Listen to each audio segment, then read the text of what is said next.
नमस्कार, आज मी तुम्हाला कापड कट न करता गुढीसाठी वस्त्र बनवून दाखवणार आहे। इथे हे मी 1 मीटरचं खणाचं कापड घेतलेलं आहे आणि या कापडाला एक घडी घालून घ्यायची आहे। ती कशी घालायची हे मी तुम्हाला दाखवते। इथे पहा, ही अशी घडी घालून घ्यायची आहे। एक भाग छोटा ठेवायचा आहे आणि एक भाग मोठा ठेवायचा आहे। आता या कापडाच्या घडीचा जो छोटा भाग आहे तो आहे 14 सेंटीमीटर आणि त्यानंतर एकूण मोठा भाग आहे तो आहे 22 सेंटीमीटर।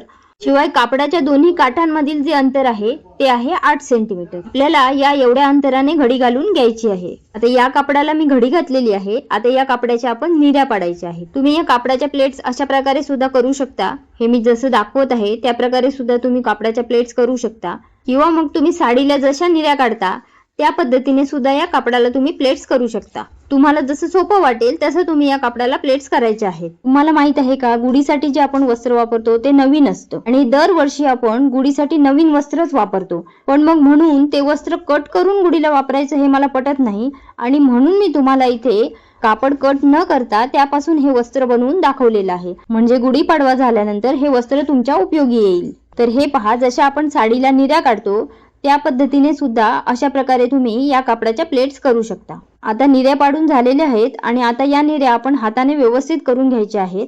अजून एक सांगते, तुम्ही इथे कापड शक्यतो कॉटन मध्ये वापरा किंवा मग कॉटनचं कापड नसेल तर तुम्ही या प्लेट्स पाडून झाल्यानंतर त्याच्यावरती इस्त्री फिरवा, म्हणजे तुमच्या अशा निऱ्या व्यवस्थित राहतील।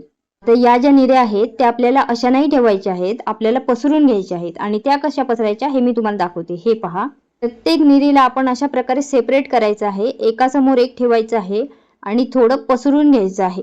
आता हे एका पृष्ठभागावर असं व्यवस्थित ठेवायचं आहे आणि निऱ्या ज्या आहेत त्या एक समान करून घ्यायच्या आहेत, म्हणजे सगळ्या निऱ्या एका लेवल मध्ये आल्या पाहिजेत, खालीवर असं होता कामा नये। हे तुम्ही इथे पाहू शकता, अशा व्यवस्थित या निऱ्या आपण ठेवून घ्यायच्या आहेत। आता मी तुम्हाला मोजून दाखवते की या ज्या निऱ्या आहेत त्यामध्ये अंतर किती आहे आणि त्या हिशोबाने तुम्हाला या प्लेट्स पाडायच्या आहेत। इथे पहा, या ज्या मी प्लेट्स पाडल्या होत्या त्याचं अंतर आहे 3 सेंटीमीटर आणि या पूर्ण निऱ्या पसरून झाल्यानंतर याचं जे अंतर आहे ते 5 ते 5.5 सेंटीमीटर एवढं येतं। आता आपल्याला इथे सुई आणि दोऱ्याने हात शिलाई घालायची आहे। मी तुम्हाला दाखवते इथे, हे बघा, हे अशा प्रकारे आपल्याला इथे हात शिलाई घालायची आहे आणि इथे जे आपण टाके घालणार आहोत ते थोडे मोठे मोठे असे घालायचे आहेत, म्हणजे गुढीपाडवा झाल्यानंतर ही शिलाई आपण हाताने उसवू शकतो।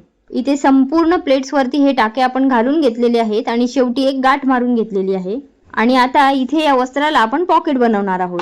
त्यासाठी इथे हे मी हिरव्या कलरचं कापड घेतलेलं आहे। मॅचिंगच पाहिजे असं काही नाही, दुसरा कोणताही कलर तुम्ही इथे वापरू शकता।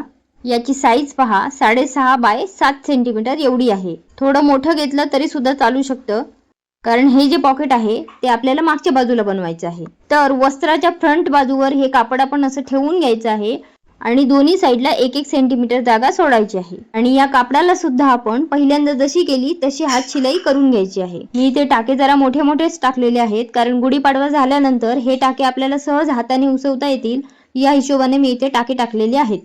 तुम्हाला जर हवे असतील तर थोडे लहान सुद्धा तुम्ही टाकू शकता। तर हे पहा, इथे अशा प्रकारे मी ही हात शिलाई करून घेतलेली आहे। अजून एक सेम कापड आपण घ्यायचं आहे आणि वस्त्राच्या खालच्या बाजूला असं त्याला ठेवायचं आहे। आता इथे तुम्हाला या कापडाला 2 साईडला 2 दोऱ्या शिवलेल्या दिसत आहेत, पण या दोऱ्या कशा लावायच्या हे मी तुम्हाला शेवटी सांगणार आहे। त्याआधी हे जे कापड आहे ते वस्त्र मधोमध ठेवून कडेने अशा प्रकारे आपल्याला शिवून घ्यायचं आहे। लक्षात घ्या, फक्त हे कापड आपल्याला शिवायचं आहे, वस्त्र याच्यामध्ये आपण शिवणार नाही आहोत। आणि त्यानंतर वस्त्र फिरवून घ्यायचं आहे आणि मागची बाजू वर काढून ठेवायची आहे। आता ही जी मागची बाजू आहे त्याला आपण अशा प्रकारे शिवून घ्यायचं आहे। इथे हे शिवत असताना आपल्याला इथे कापड पण शिवायचं आहे आणि वस्त्र पण शिवायचं आहे। इथे लक्षात घ्या, मागच्या साईडने मी कापड आणि वस्त्र असं दोन्हीही शिवून घेतलेलं आहे।